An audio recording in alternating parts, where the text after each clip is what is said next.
The Magician's Nephew, Book 1 of the Chronicles of Narnia by C.S. Lewis. Chapter 4, The Bell and the Hammer. There was no doubt about the magic this time. Down and down they rushed, first through darkness and then through a mass of vague and whirling shapes which might have been almost anything. It grew lighter. Then, suddenly, they felt like they were standing on something solid.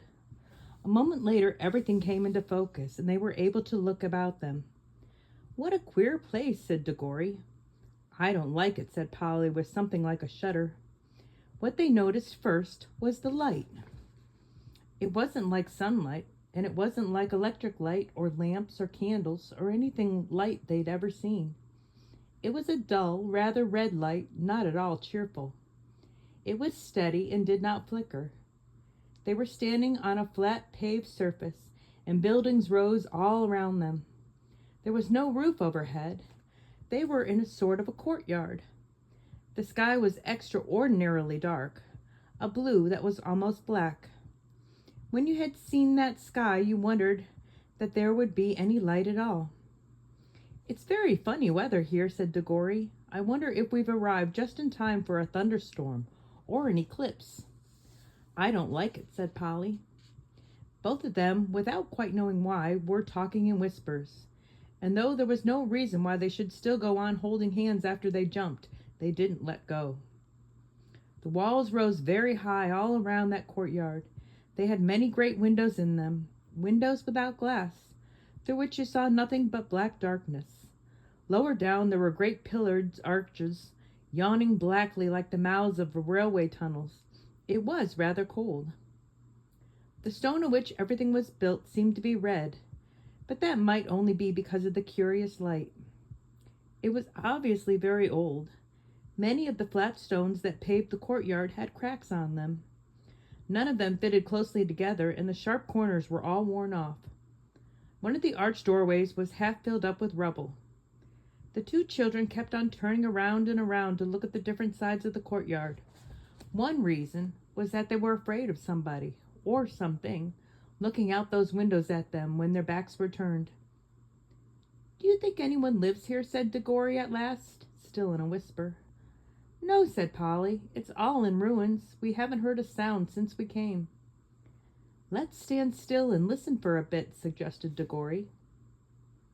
They stood still and listened, but all they could bear hear was the thump-thump of their own hearts. This place was at least as quiet as the wood between the worlds, but it was a different kind of quietness. The silence of the wood had been rich and warm. You could almost hear the trees growing, and full of life. This was dead, cold, empty silence. You couldn't imagine anything growing in it. "Let's go home," said Polly. "But we haven't seen anything yet," said Degori. "Now we're here, we simply must have a look around. I'm sure there's nothing at all interesting here. There's not much point in finding a magic ring that lets you into other worlds if you're going to be afraid to look at them when you've got there." "Who's talking about being afraid?" said Polly, letting go of Degori's hand. "I only thought you didn't seem very keen about exploring this place." "I'll go anywhere you go." "We can get away the moment we want to," said Degori. "Let's take off our green rings and put them in our right-hand pockets. All we've got to do is to remember that our yellow are in our left-hand pockets. You can keep your hand as near as your pocket as you like, but don't put it on, or you'll touch your yellow and vanish." They did this and went quietly up to one of the big arched doorways which led to the inside of the building. And when they stood on the threshold and could look in, they saw it was not so dark inside as they had thought at first. It led into a very vast, shadowy hall which appeared to be empty. But on the far side there was a row of pillars with arches between them, and through those arches were streamed in some more of the same tired-looking light. They crossed the hall, walking carefully for fear of holes in the floor or of anything lying about that they might trip over. It seemed a long walk. When they had reached the other side, they came out through the arches and found themselves in another and larger courtyard. "That doesn't look very safe," said Polly, pointing out a place where the wall bulged outward and looked as if it were ready to fall over into the courtyard. In one place, a pillar was missing between two arches, and the bit that came down to where the top of the pillar ought to have been hung, there was nothing to support it. Clearly, the place had been deserted for hundreds, perhaps thousands of years. "If it's lasted till now, I suppose it'll last a bit longer," said Degori, "but we must be very quiet. You know, a noise sometimes brings things down, like an avalanche in the Alps." They went on out of that courtyard into another doorway, and up a great flight of stairs, and through the vast rooms that opened out to one or the other, until you were dizzy with the mere size of the place. Every now and then they thought they were going to get out into the open and see what sort of country lay around the enormous palace, but each time they only got into another courtyard. They must have been magnificent places when people were still living there. In one there had to be a fountain. A great stone monster with wide-spread wings stood with its mouth open, and you could still see a bit of piping at the back of its mouth, out of which the water used to pour. Under it was a wide stone basin to hold the water, but it was dry as a bone. In other places there were the dry sticks of some sort of climbing plants which had wound itself around the pillars and helped to pull some of them down, but it had died long ago. And there were no ants or spiders or any of the living things you'd expect to see in a ruin, and where the dry earth showed between the broken flagstones there was no grass or moss. It was all so dreary and all so much the same that even Degori was thinking they had better put on their yellow rings and get back into the warm green living forest of the in-between place, when they came to two huge doors of some metal that might possibly be gold. One stood a little ajar, so of course they went to look in. Both stared back and drew a long breath, for here, at last, was something worth seeing. For a second they thought the room was full of people, hundreds of people, all seated and all perfectly still. Polly and Degori, as you may guess, stood perfectly still themselves for a good long time looking in. But presently they decided that what they were looking at and could not be real people.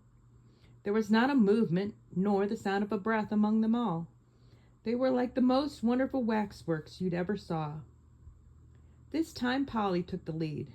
There was something in this room which interested her more than it interested Degori. All the figures were wearing magnificent clothes. If you were interested in clothes at all, you could hardly help going in to see them closer. And the blaze of their colors made this room look not exactly cheerful, but at any rate rich and majestic, as all the dust and emptiness of the others. It had more windows too, and it was a good deal lighter. I can hardly describe the clothes. The figures were all robed and had crowns on their heads. The robes were of crimson and silvery gray, and deep purple and vivid green. And here were patterns and pictures of flowers and strange beasts in needlework all over them. Precious stones of astonishing size and brightness stared from their crowns and hung in chains around their necks and peeped out from all the places where anything was fastened. "Why haven't these clothes all rotted away long ago?" asked Polly. "Magic," whispered Degori. "Can't you feel it? I bet this whole room is just stiff with enchantments. I could feel it the moment we came in." "And one of these dresses could cost hundreds of pounds," said Polly. But Degori was more interested in the faces, and indeed those were well worth looking at. The people sat in their stone chairs on each side of the room, and the floor was left free down from the middle. You could walk down and look at the faces in turn. "They were nice people, I think," said Degori. Polly nodded. All the faces they could see were certainly nice. Both the men and women looked kind and wise, and they seemed to come of a handsome race. But after the children had gone a few steps down, they had come to faces that looked a little more different. These were very solemn faces. You felt you would have to mind your P's and Q's if you ever met living people who looked like that. When they had gone a little further, they found themselves among faces they didn't like. This was about the middle of the room. The faces here looked very strong and proud and happy, but they looked cruel. A little further on, they looked crueler. Further on again, they looked still cruel, but they no longer looked happy. They were even despairing faces, as if the people they belonged to had done dreadful things and also suffered dreadful things. The last figure of all was the most interesting. A woman, even more richly dressed than the others, very tall, but every figure in that room was taller than the people of our world. She had a look of such fierceness and pride that it took your breath away. Yet she was beautiful too. Years afterward, when he was an old man, Degori said he had never in all his life known a woman so beautiful. It is only fair to say that Polly always, as she couldn't see anything specially beautiful about her. This woman, as I said, was the last, but there were plenty of empty chairs beyond her, as if the room had been intended for a much larger collection of images. I do wish we knew the story that's behind all this, said Degori. Let's go back and look at that table sort of thing in the middle of the room. The thing in the middle of the room was not exactly a table. It was a square pillar about 4 feet high, and on it there rose a little golden arch, from which there hung a little golden bell. And beside this there lay a little golden hammer to hit the bell with. I wonder, I wonder, said Degori. There seems to be something written here, said Polly, stooping down and looking at the side of the pillar. By gum, so there is, says Degori, but of course we shan't be able to read it. Shan't we? I'm not so sure, said Polly. They both looked at it hard, and as you might have expected, the letters cut in the stone were strange. But now a great wonder happened, for, as they looked, though the shape of the strange letters never altered, they found that they could understand them. If only Degori had remembered what he himself had said a few minutes ago, that this was an enchanted room, he might have guessed that the enchantment was beginning to work. But he was too wild with curiosity to think about that. He was longing more and more to know what was written on the pillar, and very soon they both knew. What it said was something like this. At least this is the sense of it through the poetry. When you read it there was better. Make your choice, adventurous stranger. Strike the bell and bide the danger. Oh, wonder till it drives you mad, for would you have followed if you had? No fear, said Polly. We don't want any danger. Oh, but don't you see it's no good, said Degori. We can't get out of it now. We shall always be wondering what else would have happened if we had struck the bell. I'm not going home to be driven mad by always thinking of that. No fear. Don't be silly, said Polly, as if anyone would. What does it matter what would have happened? I expect anyone who's come as far as this is bound to go on wondering till it sends him dotty. That's the magic of it, you see. I can feel it beginning to work on me already. Well, I don't, said Polly crossly, and I don't believe you do either. You're just putting it on. That's all you know, said Degori. It's because you're a girl. Girls never want to know anything but gossip and rot about people getting engaged. You look exactly like your uncle when you said that, said Polly. Why can't you keep to the point, said Degori. What we're talking about is... How exactly like a man, said Polly in a very grown-up voice, but she added hastily in her real voice, and don't say I'm just like a woman, or you'll be a beastly copycat. I should never dream of calling a kid like you a woman, said Degori loftily. Oh, I'm a kid, am I, said Polly, who was both now in real rage. Well, you needn't be bothered by having a kid with you any longer then. I'm off. I've had enough of this place, and I've had enough of you too, you beastly stuck-up obstinate pig.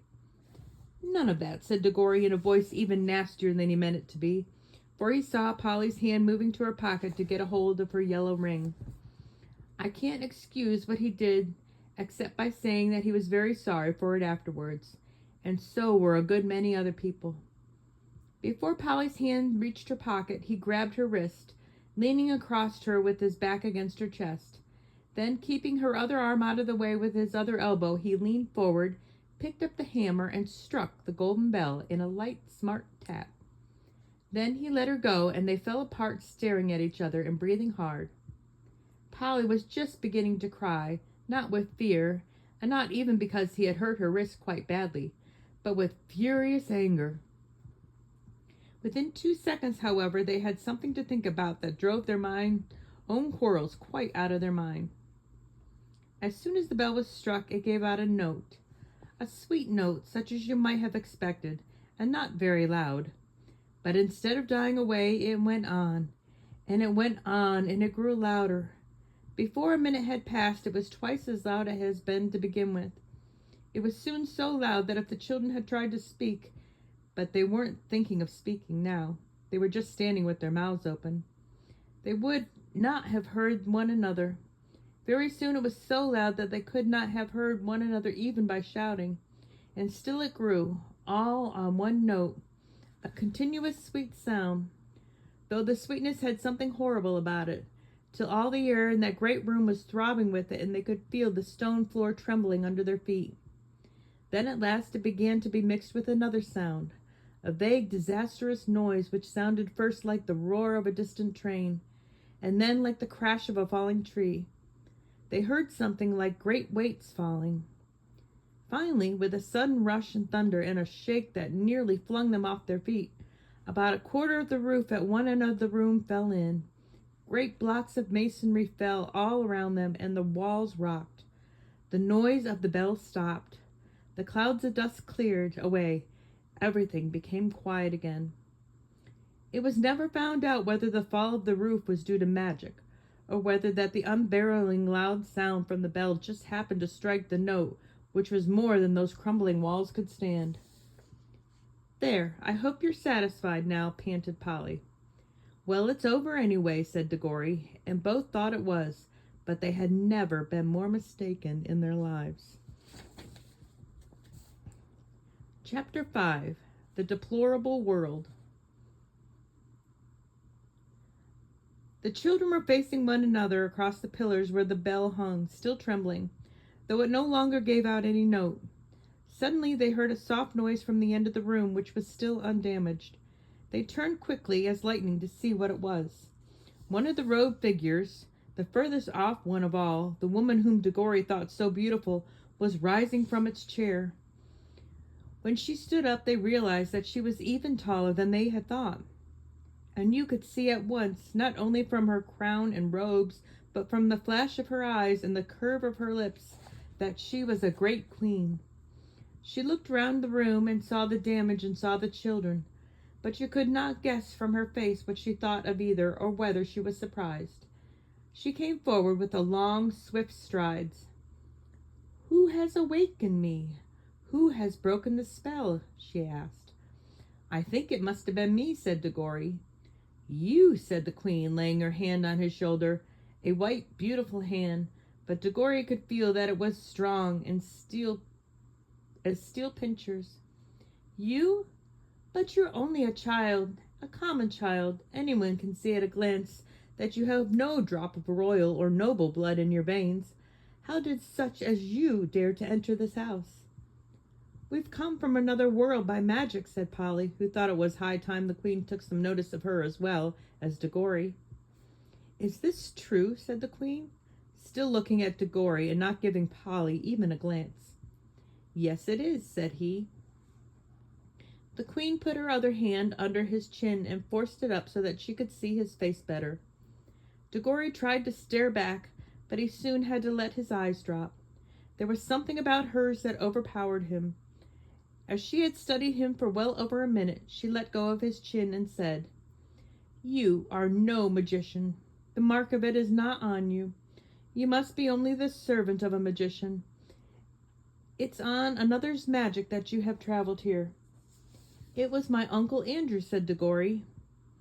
At the moment, not in the room itself, but from somewhere very close, there came first a rumbling, then a creaking, and then a roar of falling masonry, and the floor shook. "There's great peril here," said the queen. "The whole palace is breaking up. If we're not out of it in a few minutes, we shall be buried under the ruin." She spoke as calmly as if she had been merely mentioning the time of day. "Come," she added, and held out a hand to each of the children. Polly, who was disliking the queen and feeling rather sulky, would not have let her hand be taken if she could have helped it. But though the queen spoke so calmly, her movements were as quick as thought. Before Polly knew what was happening, her left hand had been caught in a hand so much larger and stronger than her own that she could do nothing about it. This is a terrible woman, thought Polly. She's strong enough to break my arm with one twist, and now she's got my left hand. I can't get at my yellow ring. If I tried to stretch across to get my right hand into my left pocket, I mightn't be able to reach it before she asked me what I was doing. Whatever happens, we mustn't let her know about the rings. I do hope Degori has the sense to keep his mouth shut. I wish I could get a word with him alone. The Queen led them out of the hall of images into a long corridor and then through a whole maze of walls and stairs and courtyards. Again and again they heard parts of the great palace collapsing, sometimes quite close to them. Once a huge arch came thundering down only a moment after they had passed through it. The Queen was walking quickly. The children had to trot to keep up with her, but she showed no sign of fear. Degori thought, "She's wonderfully brave and strong. She's what I call a queen. I do hope she's going to tell us the story of this place." She did tell them certain things as they went along. "That is the door to the dungeon," she would say, or "that passage leads to the principal torture chambers," or "this was the old banqueting hall where my great-grandfather had 700 nobles to feast with and killed them all before they drunk their fill. They had rebellious thoughts." They came at last into a hall larger and loftier than they had ever seen. From the size of it and from the great doors at the far end, Degori thought at last, they must be coming to the main entrance. In this he was quite right. The doors were dead black, either ebony or some black metal which is not found in our world. They were fastened with great bars, most of them too high to reach and all too heavy to lift. He wondered how they would get out. The Queen let go of his hand and raised her arm. She drew herself up to her full height and stood rigid. Then she said something which they couldn't understand, but it sounded horrid, and made an action as if she were throwing something towards the doors. And those high and heavy doors trembled for a second, as if they were made of silk, and then crumbled away till there was nothing left of them but a heap of dust on the threshold. "Whew!" whistled Degori. "Has your master magician, your uncle, power like mine?" said the Queen, firmly seizing Degori's hand again. "But I shall know later. In the meantime, remember what you have seen.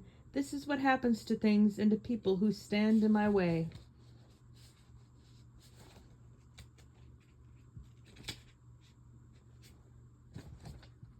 Much more light than they had ever seen in the country was pouring in through the now empty doorway, and when the Queen led them out through it, they were not surprised to find themselves in open air. The wind that blew in their faces was cold, yet somehow stale. They were looking from a high terrace, and there was a great landscape spread out below them. Low down and near the horizon hung a great red sun, far bigger than our sun. Degori felt it at once that it was also older than ours, a sun near the end of its life, weary of looking down upon the world. To the left of the sun and higher up there was a single star, big and bright. Those were the only two things to be seen in the dark sky. They made a dismal group. And on the earth in every direction, as far as I could see, there spread a vast city in which there was no living thing to be seen. And all the temples, towers, palaces, pyramids, and bridges cast long, disastrous-looking shadows in the light of that withered sun. Once a great river had flowed through the city, but the water had long since vanished, and it was now only a wide ditch of gray dust. "Look well on that which no eyes will ever see again," said the Queen. "Such was Charn, the great city, the city of the King of Kings, the wonder of the world, perhaps of all worlds. Does your uncle rule any city as great as this, boy?" "No," said Degori. He was going to explain that Uncle Andrew didn't rule any cities, but the Queen went on. "It is silent now, but I have stood here when the whole air was full of the noises of Charn, the trampling feet, the creaking of wheels, the cracking of the whips, and the groaning of slaves, the thunder of chariots, and the sacrificial drums beating into the temples. I have stood here, but that was near the end, when the roar of the battle went up from every street, and the river of Charn ran red." She paused and added, "All in one moment blotted it out forever." "Who?" said Degori in a faint voice, but he had already guessed the answer. I, said the queen, I, Jadis, the last queen, but the queen of the world. The two children stood silent, shivering in the cold wind. It was my sister's fault, said the queen. She drove me to it. May the curse of all the powers rest upon her forever. At any moment I was ready to make peace, yes, and to spare her life too, if only she would yield me the throne, but she would not. Her pride has destroyed the whole world. Even after the war had begun, there was a solemn promise that neither side would use magic. But when she broke her promise, what could I do? Fool, as if she did not know that I had more magic than she. She even knew that I had the secret of the deplorable world. Did she think, she was always a weakling, that I would not use it? What was it? Said Dagori. It was the secret of secrets, said the Queen Jadis. It had long been known to the great kings of our race that there was a word which, if spoken with the proper ceremonies, would destroy all living things except the one who spoke it. But the ancient kings were weak and soft-hearted and bound themselves in all, who should come after them with the great oaths, never even to seek after the knowledge of that word. But I learned it in a secret place and paid a terrible price to learn it. I did not use it until she forced me to it. I fought to overcome her by every other means. I poured out the blood of my armies like water. Beast, muttered Polly. The last great battle, said the queen, raged for 3 days here in Charn itself. For 3 days I looked down upon it from this very spot. I did not use my power till the last of my soldiers had fallen, and the accursed woman, my sister, at the head of her rebels, was halfway up those great stairs that led up from the city to the terrace. Then I waited till we were so close that we could see one another's faces. She flashed her horrible wicked eyes upon me and said, Victory! Yes, said I, victory, but not yours. When I spoke the deplorable word, a moment later I was the only living thing beneath the sun. But the people, gasped Dagori. What people, boy? Asked the queen. All the ordinary people, said Polly, who'd never done you any harm, and the woman and the children and the animals. Don't you understand, said the queen, still speaking to Dagori. I was the queen. They were all my people. What else were they there for but to do my will? It was rather hard luck on them, all the same, said he. I have forgotten that you are only a common boy. How should you understand reasons of the state?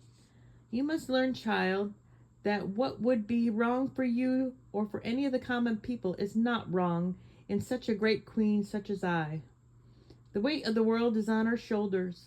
We must be freed from all rules. Ours is a high and lonely destiny. Dagori suddenly remembered that Uncle Andrew had used exactly the same words, but they sounded much grander when Queen Jadis said them. Perhaps because Uncle Andrew was not 7 feet tall and dazzling beautiful. And what did you do then? Said Dagori. I had already cast strong spells in the hall where the image of my ancestors sit, and the forces of those spells was that I should sleep among them, like an image myself, and need neither food nor fire, though it were 1,000 years till one came and struck the bell and awoke me. Was it the deplorable word that made the sun like that? Said Dagori. Like what? Said Jadis. So big, so red, and so cold.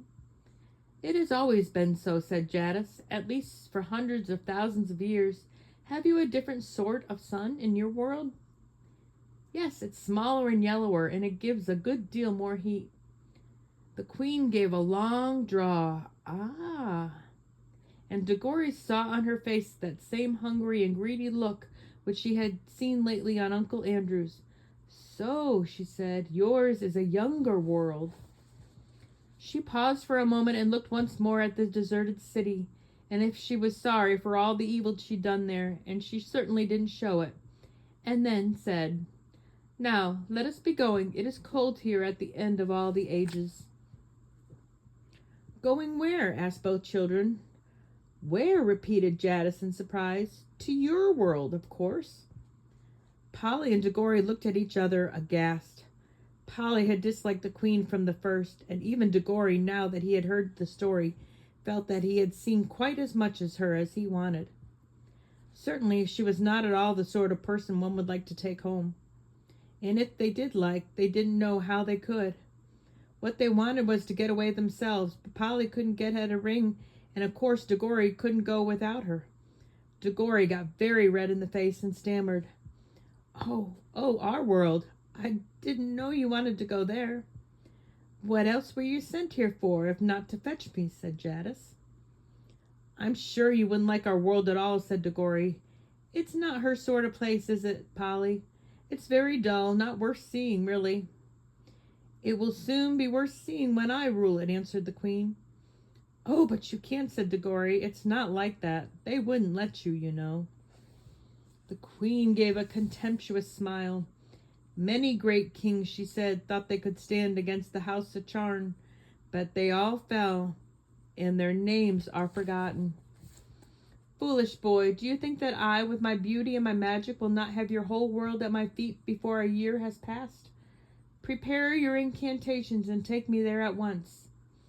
This is perfectly frightful, said DeGory to Polly.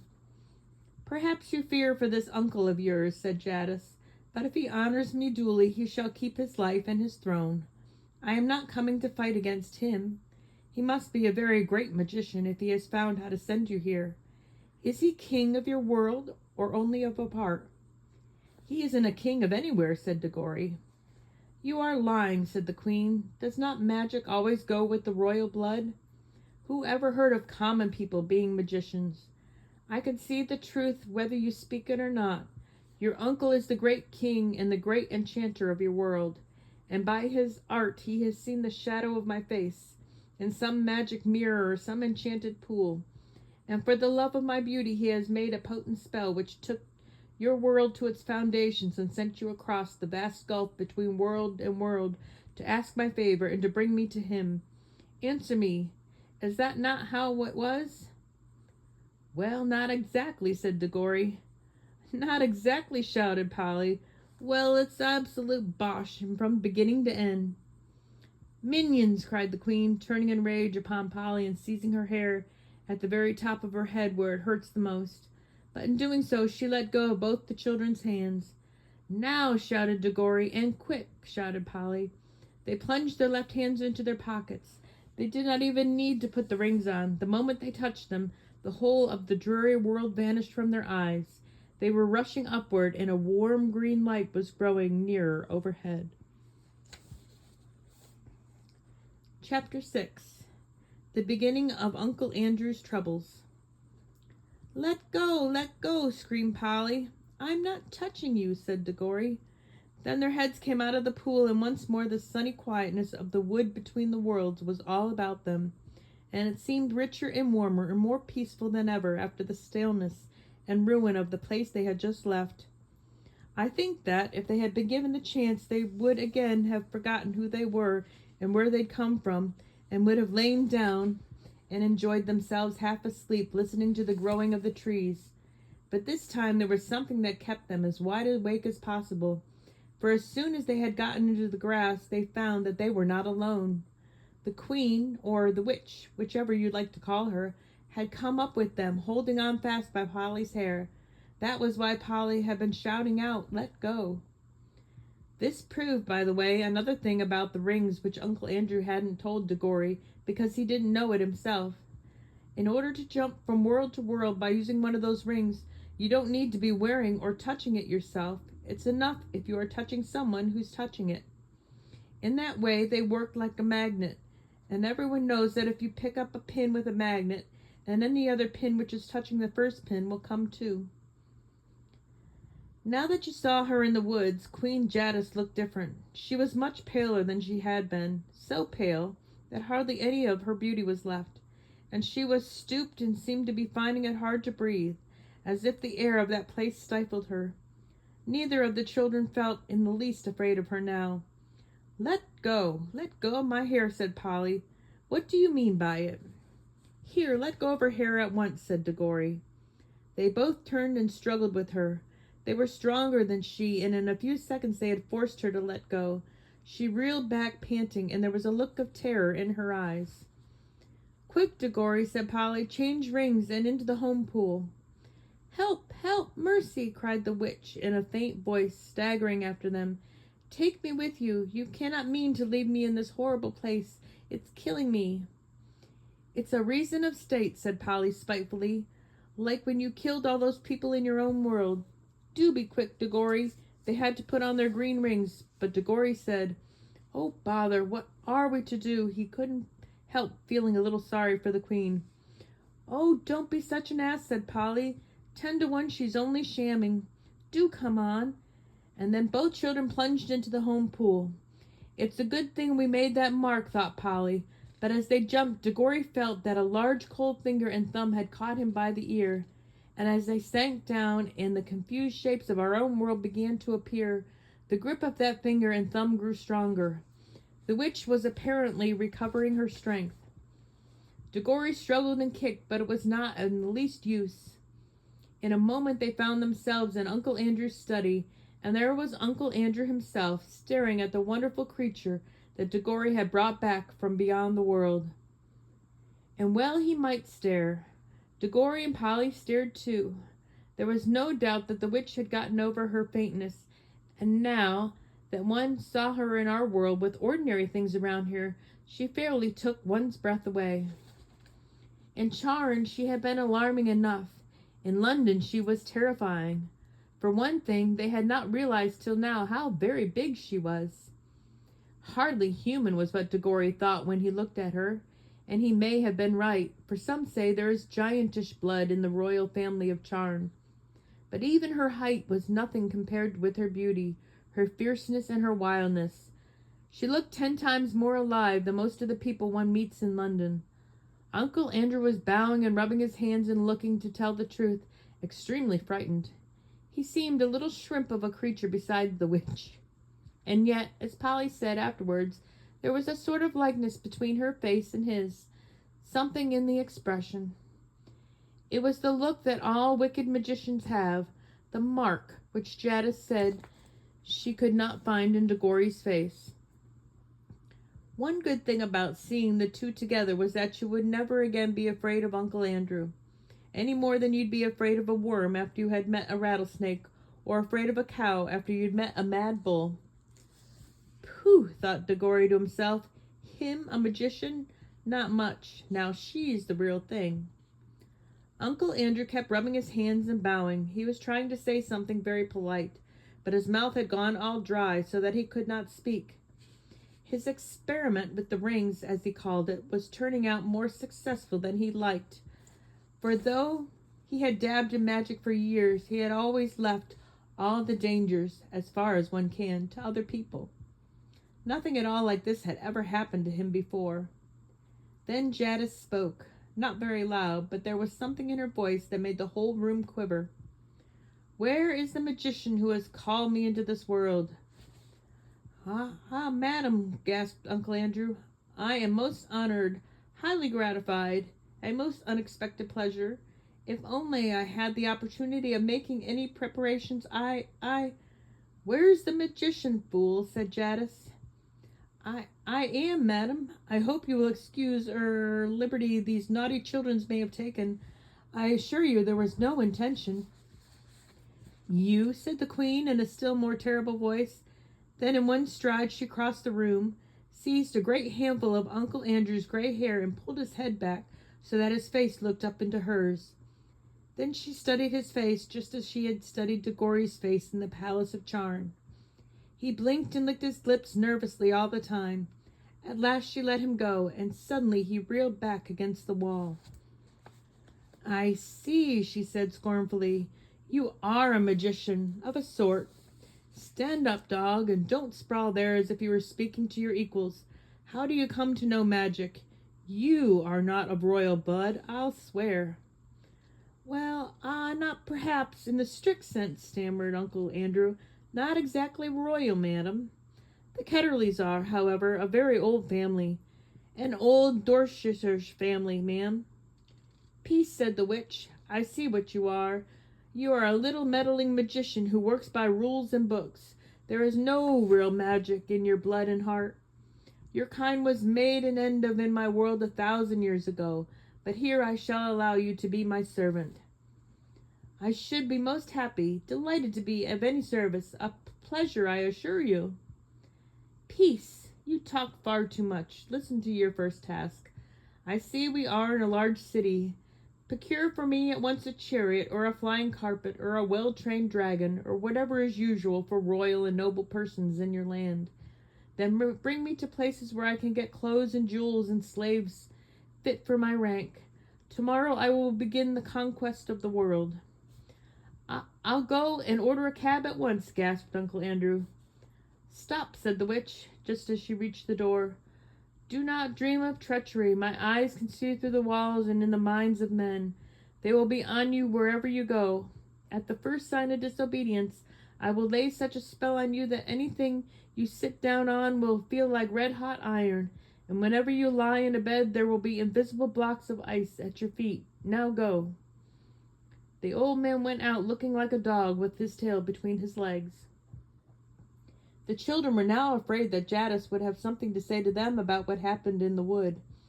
As it turned out, however, she never mentioned it, either then or afterwards. I think, and Degori thinks too, that her mind was of a sort which cannot remember that quiet place at all, and however often you took her there, and however long you left her there, she would still know nothing about it. Now that she was left alone with the children, she took no notice of either of them, and that was like her too. In Charon she had taken no notice of Polly, till the very end, because Degori was the one she wanted to make use of. Now that she had Uncle Andrew, she took no notice of Degori. I expect most witches are like that. They are not interested in things or people unless they can use them, and they are terribly practical. So there was a silence in the room for a minute or two, but you could tell by the way Jadis tapped her foot on the floor that she was growing impatient. Presently she said, as if to herself, "What is the old fool doing? I should have brought a whip." She stalked out of the room in pursuit of Uncle Andrew without one glance at the children. "Whew," said Polly, letting out a long breath of relief. "And now I must get home. It's frightfully late. I shall catch it." "Well, do come back as soon as you can," said Degori. "This is simply ghastly having her here. We must make some sort of plan." "That's up to your uncle now," said Polly. "It was he who started all this messing around with magic." "All the same, you will come back, won't you? Hang it all, you can't leave me alone in a scrap like this." "I shall go home by the tunnel," said Polly rather coldly. "That'll be the quickest way, and if you want me to come back, hadn't you better say you're sorry?" "Sorry!" exclaimed Degori. "Well now, if that isn't just like a girl, what have I done?" "Oh, nothing, of course," said Polly sarcastically. "Only nearly screwing my wrist off in that room with all the waxworks like a cowardly bully. Only struck the bell with the hammer like a silly idiot. Only turned back in the wood so that she had time to catch hold of you before we jumped into our own pool. That's all." "Oh," said Degori, very surprised. "Well, all right, I'll say I'm sorry. And I really am sorry about what happened in the waxworks room. There, I've said I'm sorry, and now do be decent and come back. I shall be in a frightened hole if you don't." "I don't see what's going to happen to you. It's Mr. Ketterly who's going to be sit on red-hot chairs and have ice in his bed, isn't it?" "It isn't that sort of thing," said Degori. "What I'm bothered about is Mother. Suppose that creature went into her room, she might frighten her to death." "Oh, I see," said Polly in rather a different voice. "All right. We'll call it Pax. I'll come back if I can. But I must go now." And she crawled through the little door into the tunnel, and that dark place among the rafters, which had seemed so exciting and adventurous a few hours ago, seemed quite tame and homely now. We must now go back to Uncle Andrew. His poor heart went pit-a-pat as he staggered down the attic stairs, and he kept on dabbing at his forehead with a handkerchief. When he reached his bedroom, which was the floor below, he locked himself in, and the very first thing he did was to grope in his wardrobe for a bottle and a wine-glass, which he always kept hidden in there, where Aunt Letty could not find them. He poured himself out a glassful of some nasty grown-up drink, and drank it off at one gulp, and then he drew a deep breath. "Upon my word," he said to himself, "I'm dreadfully shaken. Most upsetting, and at my time of life." He poured out a second glass and drank it too, and then he began to change his clothes. You never seen such clothes, but I can remember them. He put on a very high, shiny, stiff collar, the sort that made you hold your chin up all the time. He put on a white waistcoat with a pattern on it and arranged his gold watch chain across the front. He put on his best frock coat, the one he kept for weddings and funerals. He got out his best tall hat and polished it up. There was a vase of flowers there put by Aunt Letty on his dressing table. He took one and put it in his buttonhole. He took a clean handkerchief, a lovely one such as you can't buy today, out of the little left-hand drawer and put a few drops of scent on it. He took his eyeglasses with the thick black ribbon and screwed it into his eye. Then he took a look at himself in the mirror. Children have one kind of silliness, as you know, and grown-ups have another kind. At this moment, Uncle Andrew was beginning to be silly in a very grown-up way. Now that the witch was no longer in the same room with him, he was quickly forgetting how she had frightened him, and thinking more and more of her wonderful beauty. He kept on saying to himself, "A dem fine woman, sir, a dem fine woman, a superb creature." He also had somehow managed to forget that it was the children who had got hold of this superb creature. He felt as if he found by his magic had called her out of some unknown world.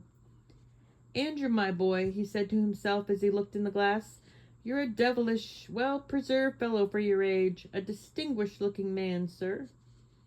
You see, the foolish old man was actually beginning to imagine the witch would fall in love with him.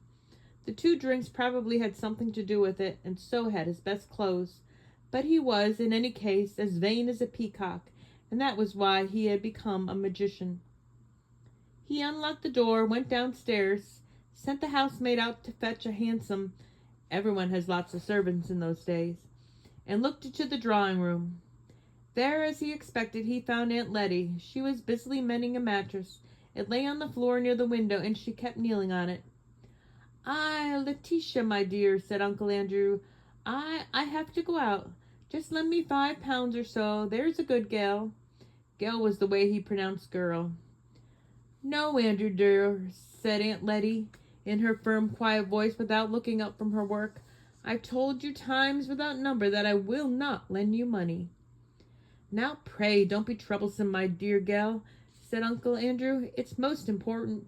You will put me in a deucey awkward position if you don't." "Andrew," said Aunt Letty, looking him straight in the face, "I wonder you are not ashamed to ask me for money." There was a long, dull story of a grown-up kind behind these words.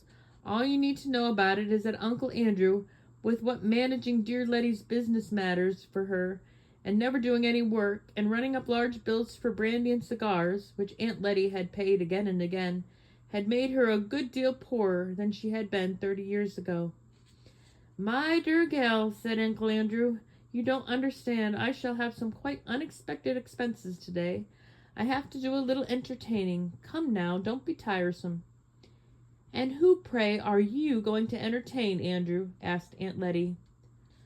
"A most distinguished visitor has arrived."